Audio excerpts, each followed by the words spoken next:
Okay, let's go on with speaking part 2. Describe an exciting activity that you experienced with someone else. Yes.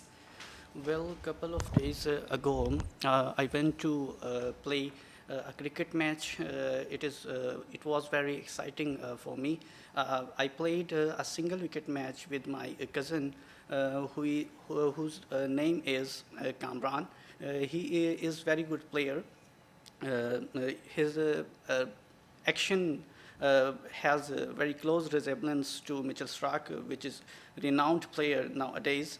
So he challenged me a week ago. I accepted. Then we decided to play a match at Jello Park. So that day, weather was very pleasant, and we are very determined. We were determined. We were determined to uh, give my good performance. So it was a 1 over match. So I played batting first.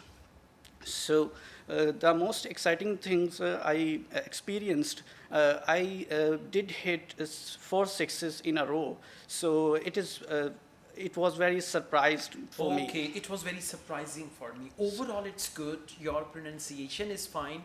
Fluency is good. There are minor grammatical mistakes, but you need to practice all these topics. You'll be fine. And whenever you do IELTS listening, try to imitate their accent, Okay. the style in which they speak. And from IELTS speaking part 1, try to steal some sentences and use in your conversation. I got It'll it. further help you. Okay. Thank you. Thank you.